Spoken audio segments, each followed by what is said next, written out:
Welcome to this Friends at Home event sponsored by the Alameda Free Library. Tonight we'll be joined by Amanda Peters to discuss her book, The Berry Pickers. A 4-year-old Mi'kmaq girl goes missing from the blueberry fields of Maine, sparking a mystery that will haunt the survivors, unravel a family, and remain unsolved for nearly 50 years. A stunning debut about love, race, brutality, and the balm of forgiveness, says People magazine. I am T.C. Curry from the Friends of the Alameda Free Library, a nonprofit organization raising funds and advocating for our outstanding public library in the beautiful city of Alameda, California. These events are free, but you will not be surprised to learn that we appreciate donations. A little later, you'll see a link in the chat for donations. And the Friends of the Alameda Library are celebrating our 50th anniversary this year. We appreciate any amount, large or small, to support these virtual events, as well as a variety of real-life programs conducted in the library. Before we get started, you should know that this is a live webinar and it is being recorded. We are going to be posting it later on YouTube. So your microphones and your cameras are turned off. But the chat is open, so please use the chat to introduce yourself, let us know where you're calling from, and to ask questions. We will try to get to all of your questions towards the end of the program. We ask that you make sure that the chat is being used respectfully. So enough about mechanics, let's move on. Amanda Peters, an associate professor of the Department of English and Theater at Acadia University in Wolfville, Nova Scotia, says on her website bio that she is a woman, a daughter, a sister, an auntie, a cat mom, a dog mom, a friend, a descendant of a Revolutionary War sailor, of accused witches, and Mi'kmaq ancestors, a Canadian, a traveler, a wine drinker, an admirer of stained glass, a listener of jazz and old country, a reader of books, and, lucky for us, a teller of stories. The Berry Pickers has won the 2024 Carnegie Mellon of Excellence in Fiction, and in 2023 was awarded the Barnes & Noble Discovery Prize and won second place in Amazon Best Books, as well as being nominated for several other awards.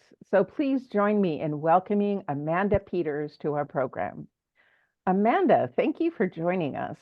Well, thank you for having me. Can you start off by reading a passage from this book? I can try. I have a cat on my lap and a dog right here, so I'm just going to try to work around them, but we'll see what happens. And I forgot my glasses at the office because, it's one of those days. So this is the American copy, and that is my Amazon Best Books stickers right there. So I always start with reading just from chapter 1, just because I don't know if anybody it's like not finished the book, so there's spoilers. So I just start with chapter 1.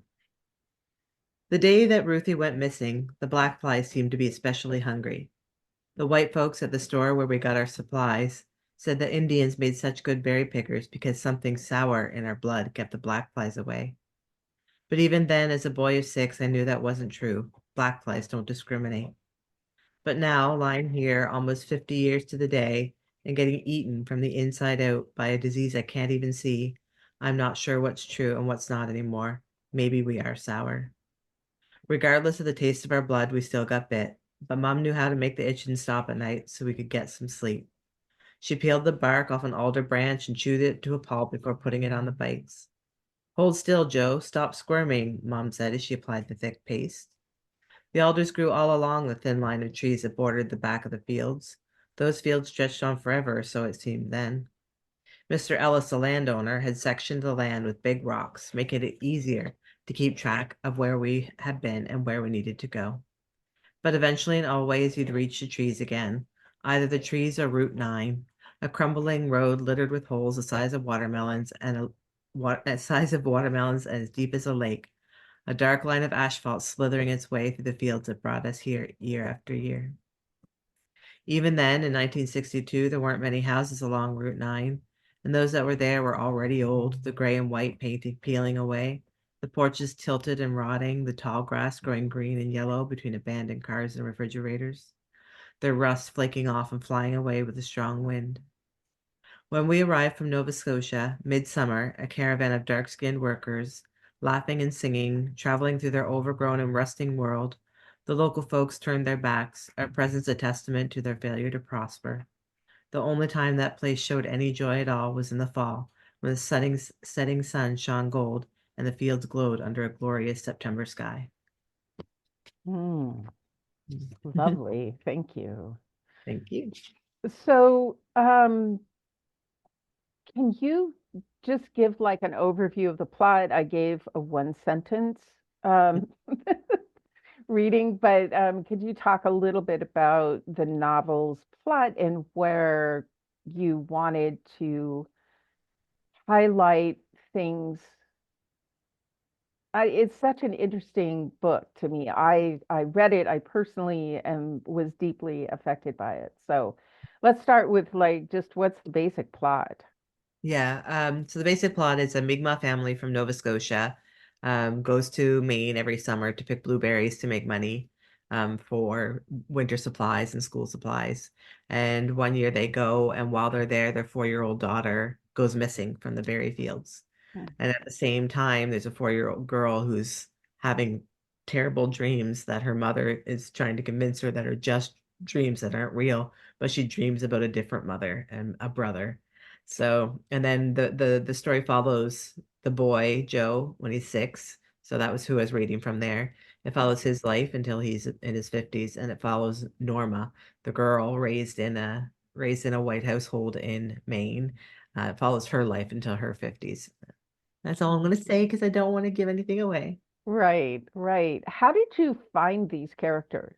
I mean, this is something that I have never personally read a story about berry pickers. I mean, we've got migrant workers here in California, Mhm. but well, actually, there was one book that talked about migrant workers who came in and picked apples. But anyway, it's very rare and certainly never with indigenous tribal people. Yeah. Well, John Steinbeck's one of my favorite authors of all Mm. time. So he wrote a Uh, lot about migrant workers in California. But yeah. yeah, it came to me because my dad did this. My dad is Mi'kmaq, Oh. and my dad and his family in the 60s and 70s would pack up the truck and they would head down to Maine to pick berries for the summer. And he tells all these crazy stories about their time down there. And he's always just told these stories. And he wanted me to write about the berry pickers, but I said, I don't write nonfiction. I write fiction. I make things up. But I couldn't convince him that it wasn't right for me. But so him and I decided to go down to Maine in 2017, in August 2017. He took me to the berry fields and he told me all the stories. And when I was there, that first line, the day that Ruthie went missing, just came out of nowhere. So, and then over the next 4 years, it just kind of revealed itself. Okay, yeah, that was one of my questions, like how long did the book take? And 4 years. so 2017 to 2001 then, Yeah, yeah, basically? yeah. I finished it, I think, in December 2001. Cool. Hmm. Um, how much research? I mean, you have all these like great stories from your dad, but as a writer, then you have to look at things maybe from a slightly different perspective in order to communicate the place and the story and so on. So, how much research did you do for the book? Uh, Not a lot to be. There's a few places where I wasn't sure of things, so I did do some research. So there's a pregnancy loss, which I've never experienced, so I did a lot of research there. So I just kept reading firsthand accounts of that because I wanted to do justice to the Hmm. to women who actually have experienced that. A lot of times I just call my dad. I'm like, Dad, how did you not get lost in those fields? Oh, we'd section it off with rocks and twine. And so I just would call my dad and say, with this. The funny story, though, is that some of the book takes place in Boston, and I plan to go down and just get a feel for Boston, and then COVID hit. So I was like, oh, I guess I can't get, but I have a friend who I met on a writing retreat in Italy, and she lives in Boston. So I called her up and she walked me through with Google Earth that you put the person on and you can walk and you can see everything. And she walked me through and told me like this is where this might happen, this is where this might have happened. So that's how I got to know a little bit about Boston. Wow. God bless technology. Yeah, it was crazy. I was so grateful. Was there anything that caught you off guard writing about the past? Although now that I'm saying that, I'm thinking probably not because you have this person with a lived experience that you're talking with all the time. But I was just thinking, I've heard other authors talk in panels about it's kind of easier to write in the 1600s because you know that everything is different. But when you're writing in the recent past, there are things that kind of slip by sometimes because you don't remember that they didn't have that in 1975 or 85. Right. Yeah. A funny story because I had the F word in there. Ah, And I had, I think it was my editors, someone said to me like they wouldn't have used that necessarily back in the 60s. So I called my mom and I was like, did you use the F word? She's like, no, we'd say screw off or mess off. mm, So I changed it. I was like, okay, because that wasn't what was said back then. And then I yeah, called my mom also to understand how an ultrasound would happen in the early 80s. Um, mm. so I just called her. It's like, how did it happen? And she's like, oh, they measure the belly, and she would told me that, so I put that in there. So there were a few things that were like, but yeah. So this book um, has very grand themes. Um, it's about absence and then loss, like deep loss. You've got, I mean, Joe says something on the very first page about how his life has been shaped by women, even in their absence. Hmm. And he lives a very solitary life. He does get married, but then um, leaves because he believes he's dangerous to the people around him. Yeah. And so he has this um, deep-seated feeling that he is cursed. And Hmm. so he feels like, at least my reading of it was, he feels like the most loving thing he can do is just stay as far away from them as possible. Yes. Yeah. Um, so what did you feel it was necessary to make him so isolated? Uh, I was just gonna say he did that to himself. Oh, But yeah, because he's a at his core, he does some bad things, but he's not a bad human, right? right. There is a difference. A lot of people don't see that there's a difference between a bad act and being a bad human. Hmm. So he just loves his family to the point where he's like, I know that they'll be better if I'm not around. So he just says, I'm just going to remove myself from the situation because I can't risk hurting somebody I love. So he just Yeah. removes himself. And then he's like, what if I fall in love again? Or what if I become close to someone again? And he just opts out of that just to make sure that the people around him are well. Yeah. And the tragedy is that his family wants him back. Hmm. Like they love him the way he is. And so then you get the perspective of the mom who Ruthie just disappears one night, her 4-year-old daughter. Hmm. A few years later, she loses another son, another child. And Yep. then 10 years after that, maybe Joe just up and disappears. Hmm. Yep. And all in like very different ways, but she's living a life with her two children that are around and just feeling this emptiness. Yep. And that's something I haven't seen a whole lot of in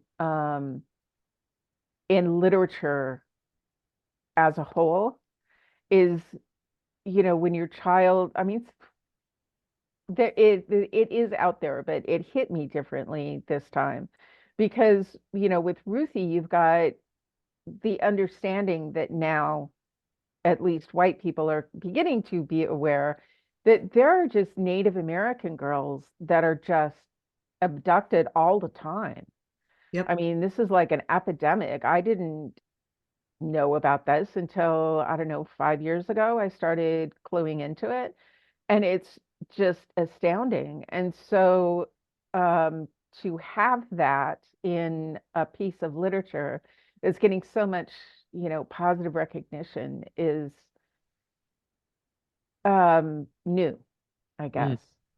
Yeah, I always say I don't know if I intended to write about murdered and missing Indigenous women, but it's a product of like who I am because I am Indigenous. My mom is white, my dad is Mi'kmaq, and I worked in Indigenous communities for years and years and years. So while I Mhm, don't personally have experience with the murdered and missing Indigenous women, it's something I've always sat around tables and talked about and listened to.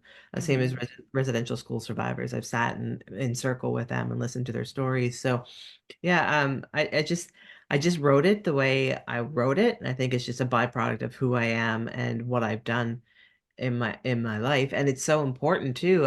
I did ask like my editor or my publicist, I can't remember, like, why is this book so popular in the US? I don't understand. And they're like, mhm, it came at the right time because people want to have this conversation now.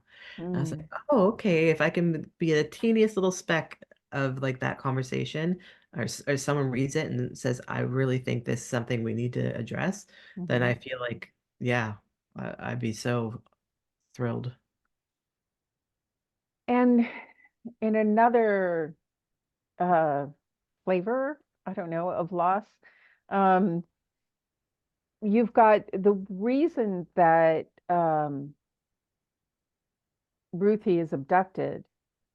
Um, is this like releasing a plot point, or can we talk about this? Probably, but I'm Oh, not sure if okay. people are like on the other end or like, oh, don't tell me, don't tell me. Uh, well, I think I'm going to jump in because it's something that's addressed really early on in the book, so it's not like a real surprise. But the woman who abducted her had had several miscarriages.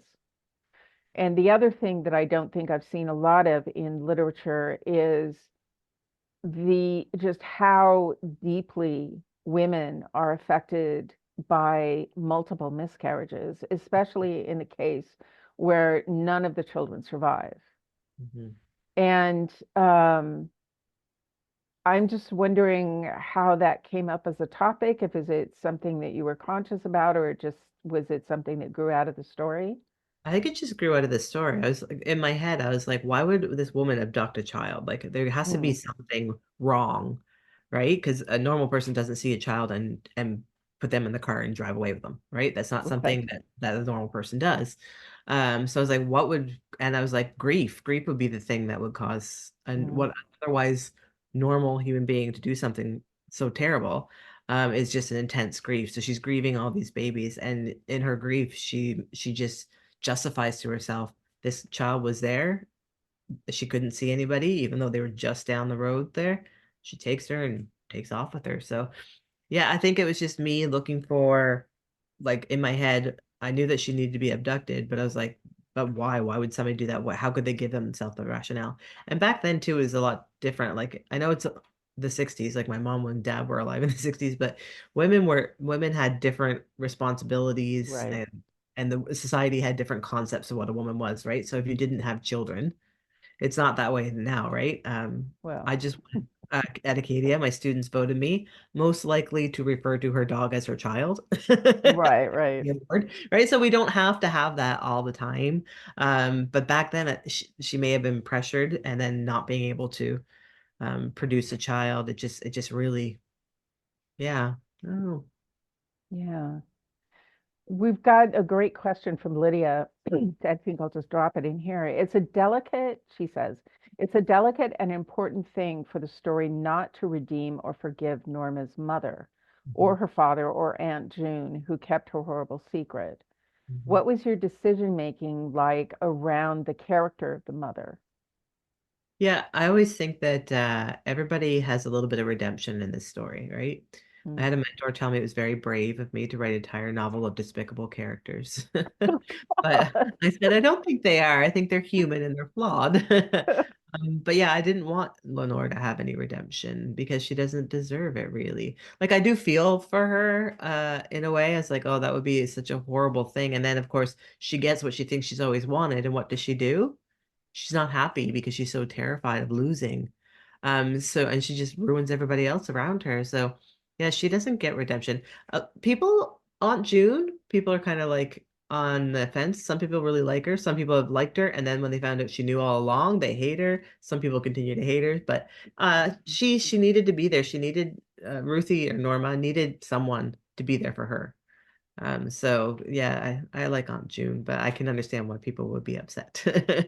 Yeah, Aunt June and her partner are just delightful characters. And given that Norma's upbringing so cloistered, they're just this breath of fresh air. And Yes. whenever they sweep in, it's like, oh, the outside world, how nice. I'm glad you think so too. Yeah, yeah, yeah. How how do you go about writing the book? I'm talking about from a craft perspective, because there are people who outline the book and then write to the outline, and there are what are known as pantsters who are just like the story shows up and they just go with it. Mhm. Um, Uh, which which one are you? I'm a combination of both. So I do write a detailed outline and then Hmm. I very rarely stick to it. So I just let the creativity go where it goes. So Hmm. originally this book was only supposed to be Joe's story. Norma wasn't Oh. even in it until the very end. Then I got about like 3 chapters in for Joe's story and she was just a voice in my head saying, I want to tell my story, I want to tell my story. And I was like, okay, what if I tried to write and do a dual narrative, right? So Hmm. what if I did that? So I started to write her chapters. I was like, okay, so she has a story, but then I had to stop and write all of Joe's and then write all of Ruthie's or Norma's because I wanted to make sure I stayed in the voice. Ah, Yeah, yeah. so I couldn't switch between the two of them because I just couldn't get out of Joe's head long enough to work on Ruthie. So I just wrote all of Joe's after I wrote her first one. Then I came back and her chapters came more easily after that because I put Joe away. So Hmm. Joe's story is told. Now I can put hers. So then I could focus on her voice, and then I put them together at the end in a little puzzle. How difficult it was it to, well, I mean, I guess you just answered that. It was, to separate the voices because they are very much, whether you're in a Norma chapter or a Joe chapter. Right. Yes. That's how I had to do it. I just had to Yeah. write, and it's funny because I was writing this as part of my creative thesis at the Institute for American Indian Arts, Mm. and one of my mentors was like, "No, I want to read them in sequence," and I was like, "Oh, this doesn't work for me." So then I had another mentor the next semester because you get a different mentor every semester, and I was Hmm. like, "I really need to just write Joe, then Ruthie. Go for it. Go for it. If that's how you do it, that's then you do it." So I was like, oh, thank goodness. So then Yeah. it was a lot easier to like stay in someone's voice. Sorry, I have a sheepdog who's begging to be like cuddled right now. That's fine. We've never had a sheepdog with us before, so this is You pleasant. might see her, she gets annoyed enough. Well, and that's an interesting point about mentors, and it's like those people that guide you to use your own voice and those people who want you to do it the way they do because it works for them. Mhm. Yeah, I So, actually I teach a workshop, a creative writing workshop at Acadia, and our ah, last class was today, which was oh, very sad because I love that class. And they mm, sorry, my dog just pulled down the curtain off the off the window next to me. So we had, and I always tell them, you take other people's advice, but you have to know when you have to keep your own voice. yeah, Not everybody's advice is going to be useful to you, and you need to right. make sure that you don't lose that because that's what makes it special. So I said that repeatedly. So now they repeat it back to me. I didn't lose my voice. I made sure didn't lose my voice, but I took everybody's advice. So yeah, just to making sure that what they wanted creatively is still in there. That's awesome. My Hmm. favorite Neil Gaiman quote is when beta readers tell you that something is wrong, they're almost always right. when Hmm. they tell you how to fix it, they're almost always wrong. I like that. That's kind of brilliant. Yeah, yeah. Yeah. It's what you were saying in just a slightly different way. It's like, yes, you're correct in, yeah. So, um, so that's wonderful that you're passing that on about Yeah. making Oh, sure I that love they that class so much. maintain.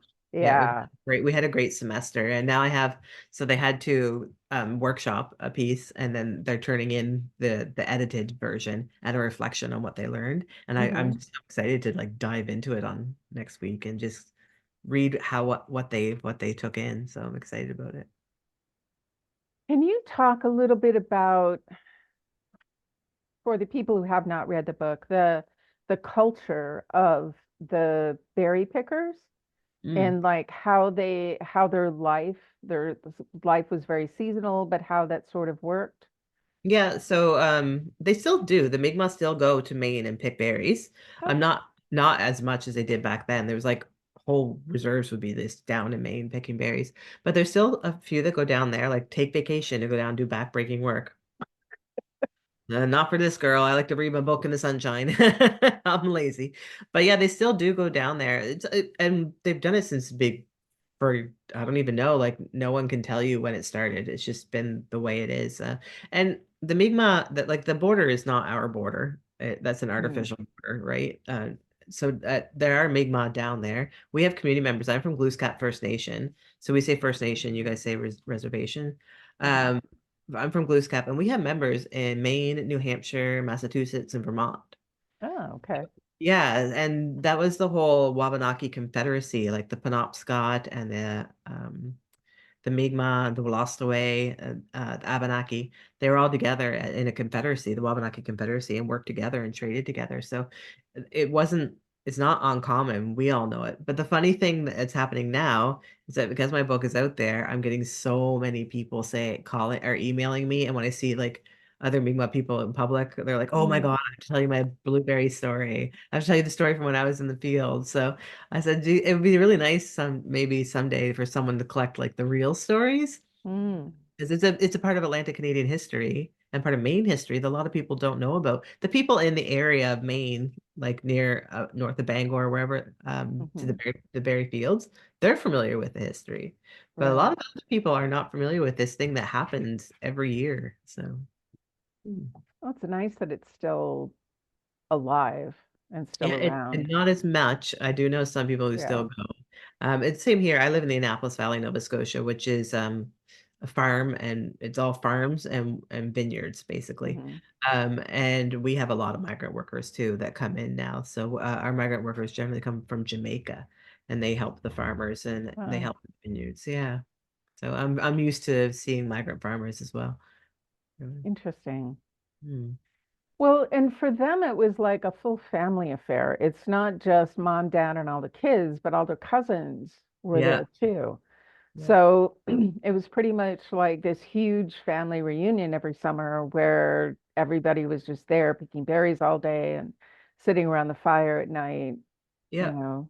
Yeah, getting to know each other, getting reacquainted, talking about all the events of the Yeah. day. Kids running around wild. Yeah, yeah. In Indigenous communities, raising kids is a community affair, right? So, Right. um, the kids just knew that there would always be someone there to help them if they needed it. The style of this book is very spare. Hmm. And I'm wondering like how much of that comes from the fact that your two narrators spent most of their life in isolation or close to isolation, and how much of it is from their heritage, their culture, where people are taught to be just very careful with the use of their words in general. I've never thought about that. You just hit me with a new one.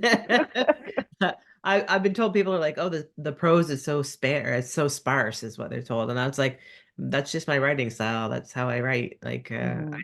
can't do, I want to be way more literary, but of course, I write how I write. I am who I am. So, yeah, Right. I don't know about that other question, though. That's a little heavy for me. I don't know. Ah. Well, it reminded me when I read it of the Gulag Archipelago by Alexander Solzhenitsyn.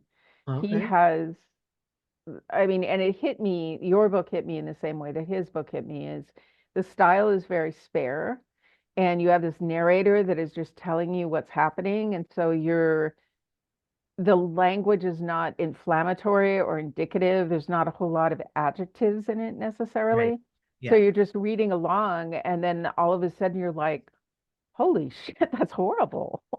Or oh my I God, how is she living through that? Or yeah. so, I made a deliberate reason. I was like, this is going to be told in first person because I wanted to feel like you're sitting down as the reader and talking with Joe, mhm, that you're there in the room with them. And that because it's a storytelling tradition, I wanted people to feel like they were sitting with these characters and that they were hearing their stories. So I did make a deliberate, like the first person was deliberate. mm, I don't think it would have been as impactful if it was in like third person. no, No. no, yeah, definitely not. Yeah. Um, um, we've got another question from Lydia. She said, are there other books by Native authors or books about generational trauma, family secrets, or other themes that you wanted to be in conversation with? And if so, who might you be challenging and who might you be taking the baton from? Oh my goodness. Wow. Lydia. Yeah. Great question. But ooh, Uh, give me a minute yeah. to think about that. Yeah, I'm not indigenous literatures here in Canada are quite popular. Like there's I mean the group is small comparatively, but we all know each other and we all support each other. So um I've learned from a lot of indigenous writers. If you don't know Michelle Good's Five Little Indians, I would highly recommend that about residential school and generational trauma. It follows five youth as they're released from the residential school at 18 and put on a bus, and that's all the government did. Hmm. There's so many Katarina Vermette here in Canada. You guys have a lot of really great ones in the States too, because I went to an American school, so I got to study all of the American indigenous literature folks. But yeah, that is a very intense question, Lydia. I'm like, this is my bedtime, so I don't know if I can do it service really. Well, you can think about it and we can come back to it if necessary. But Okay. what school, American school did you go to? I did my Master of Fine Arts at the Institute for American Indian Arts in New Mexico. Ah, awesome. It I've was amazing. yeah, did my honeymoon in Albuquerque, long story. But the native, what we consider the native culture is really on display there. Mhm. Yeah. So that's really lovely. Yeah, it was great. It was during COVID. So Oh, even though it was a low residency, so we were supposed to go down there 5 times over the 2 years for like 7 days at a time mhm, and then just work from home for the rest of it with our mentors. But we didn't even get to do that because of COVID. But we did get to go down for our graduation residency. So, and we yeah, still, my cohort, we still talk. We still have regular Zoom meetings. I graduated in 2022, and the Berry Pickers was my thesis, was my creative thesis. ah, Um, yeah, so we still talk and we still workshop each other's stuff, and they're just this greatest group. And it just, yeah, I absolutely loved my time there. I cannot even say enough about how much I loved attending that mm. school. Yeah. Did you have a favorite character to write? Oh, uh, to write. I think I liked writing May. Yeah, I think I liked because she's just like Yeah, from the hip, you go, girl. So I really enjoyed writing May. I love Joe. I love them all really, except for yeah, Lenore. Lenore has a little spot in my heart, a teeny like sand, grain of sand size right. So heart. But May is Joe's older sister. yes, she is. Yeah. So, and yeah, she's got a lot of spunk, Yes, she I does. think I would say. Tells it as it is. So Yes, yeah, yeah, but I loosely based her on one of my aunties who's kind of that way, who's like just a defender of the family and will do hmm, anything for the people, even if it's not the right thing sometimes. So yeah, I kind of did that, but it's not really her, but I just got yeah. the from her from there. But my grandfather's name actually was Joe. So I just Oh, threw that in there as a nod to my grandpa. And his dad, my great grandpa, was Lewis, who's in there. Mm. And then Cora and Leah are two characters. And when I was thinking about what do these characters look like, because I didn't know what I was going to name them, I didn't know. I was like, what do they look like? And they happen to look like in my head, my friend Cora, my friend Leah from high school. So Oh, I kind of put them in there as placeholders, and I just left it. yeah, yeah. How how many of your family members showed up, or were they mostly composites, like you were saying about me? Yeah, there's not any of my family members. Just the names were given to them to honor my grandpa and stuff like that. But yeah, not really.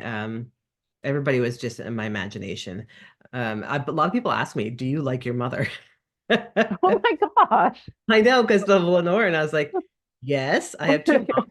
I have my mom and my stepmom, who's been my stepmom since I was 5 years old, and I'm 47. So I Mm. don't know my life without my stepmom, and I love her, and I love my mom. And I said this to my mom one day. I picked her up. I was like, "People are asking me if we get along," and she goes, "Well, we have our moments." Oh, I was like, "What mother-daughter relationship doesn't have its moments?" So, right, right. but I do love my mom. That is not Lenore is not my mother at all. No. No. Well, I that's a really interesting take because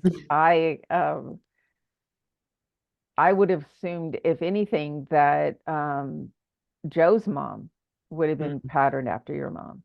Yeah, no, And not one of them are really. yeah, she was amazing, that Hmm. character. I mean, she bore up through so much tragedy and was still there for the kids who were left, She's you an know? indigenous woman. She's Mm. strong. She's Yeah. strong. And you get that power. Hmm. Or at least I did when I was writing it. I mean, the quiet power that she has to make sure her family gets what it needs and learn, the kids learn what they need to learn and, you And know, they carry on, even when yeah, when she doesn't want to, she has to carry on. Yeah. yeah, yeah. So what's next for you?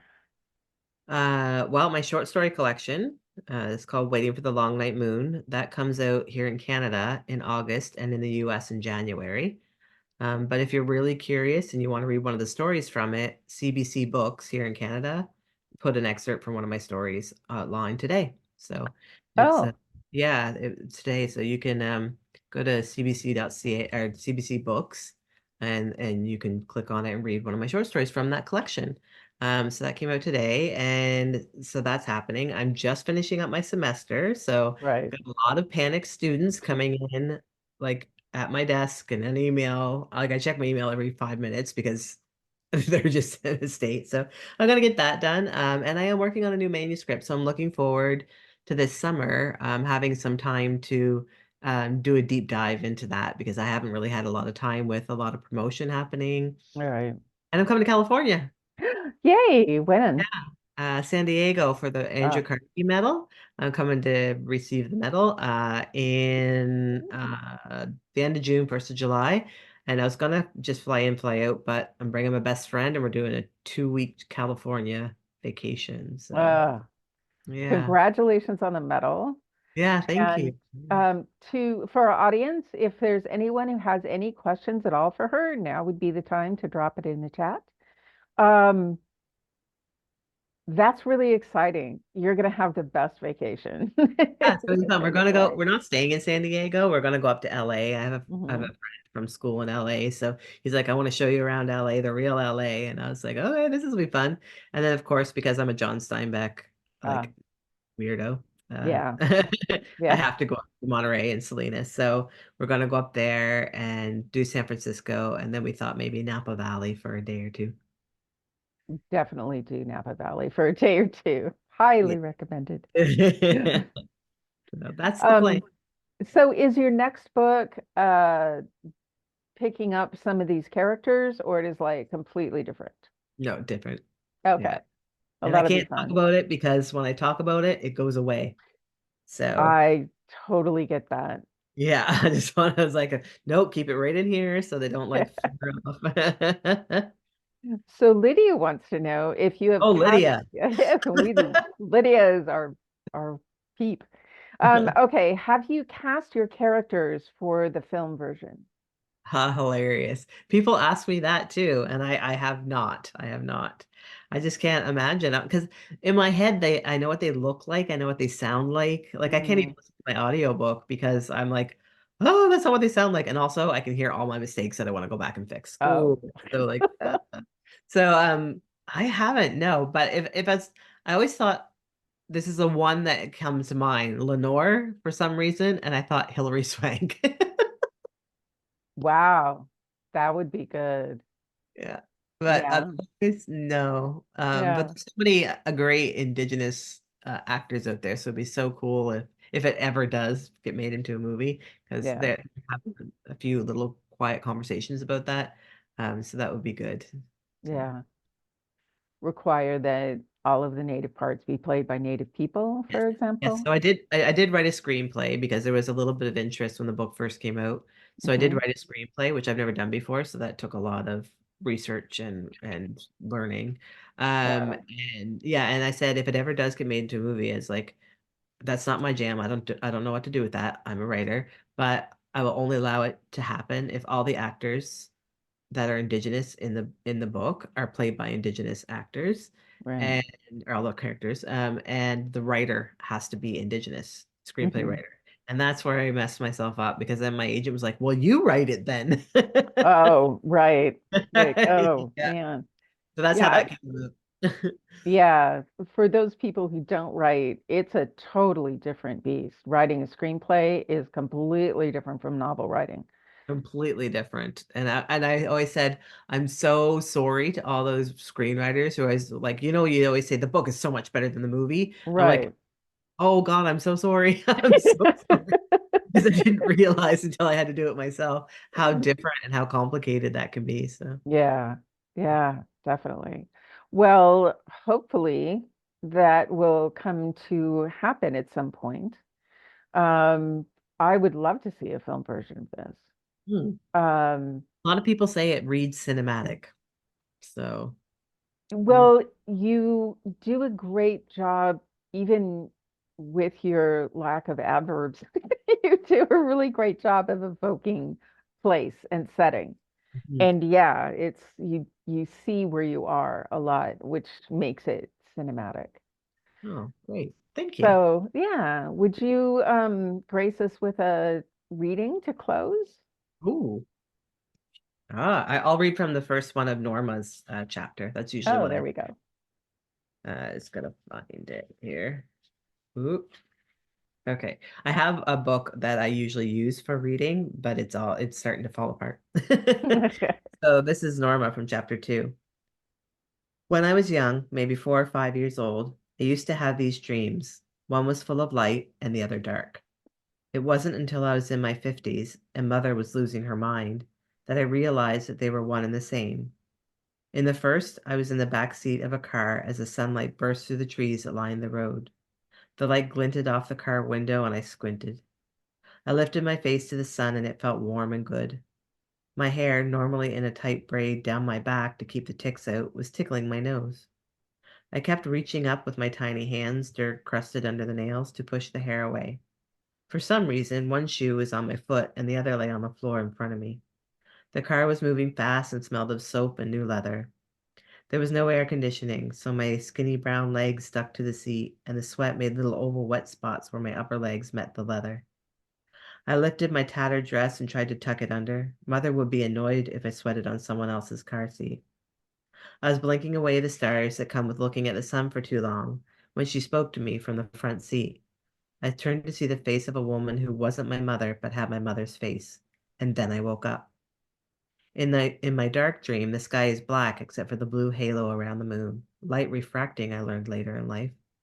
The moon was bright and the halo was so blue that my eyes couldn't fix on any one star. Everything around it was absorbed into the light. There were a few wispy clouds, but it wouldn't rain. I didn't know how I knew this, but I did. These are not rain clouds, a familiar voice told me. I could see a fire burning not too far from where my feet were planted on the ground.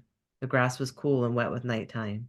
The moon brought chills and damp feet. People were gathered around a fire, and a woman turned towards me, nodded, and I turned back to the flames, casting herself. And she turned back to the flames, casting herself in shadow. I had to pee. I'll just leave it there because I think that's fun. Oh, well, this has been a delightful conversation, and thank you for joining us and for sharing your wisdom. Oh, thank you. I don't know Um, about wisdom, but thank you for letting me talk. so much wisdom. Don't sell yourself short. And Lydia, who I want to thank you for joining the conversation, Lydia, and she says, thank you so much. The book is great. Oh, And thank you, I Lydia. completely agree with Lydia. So I would like to remind folks that the Berry Pickers is available locally at Books Inc. And there is a link in the chat now. And of course, everywhere fine books are sold. Also at the library, of course. A reminder also to consider a donation to the Friends of the Alameda Free Library at alamedafriends.com or through the link posted in the chat. It will help us continue to produce events like this one. Also, if you have a friend who has missed the talk and you would like to share it with them, you can tell them it will be available on YouTube in the next few days. They can check the alamedafriends.com website for a link. Our next Friends at Home event will be when we are joined by Isabel Ballerina, who has been a docent at the Phoenix Art Museum since 2004. She will be talking on the art of volume. Fernando Botero. Fernando Botero's unique style is instantly recognizable. His subjects exist in a universe populated by exaggerated, seeming larger than life beings, at once both solid and voluptuous. That is going to happen in April 17th at 7 p.m. Our next event after that is going to be unique in that we are going to have both an real life presentation and Zoom. The topic is Rembrandt van Rijn, The Man and His Art. Docent Marcia Holmes from the Fine Arts Museums of San Francisco will be talking to us about this classic painter. You can join us on Zoom on May 17th at 7 p.m. and or in person on May 22nd at the main branch of the Alameda Free Library in the Stafford Room. That program will be between 6:30 and 7:30 p.m. But in the meantime, join us on Wednesday, April 17th at 7 p.m. for the talk on Botero. I would like to thank the team that makes these events happen. Karen Manuel, Karen Butter, Billy Reinschmidt, and Serena Holm. And a special thanks again to Amanda for an informative and entertaining program. And finally, thanks to you for joining us this evening.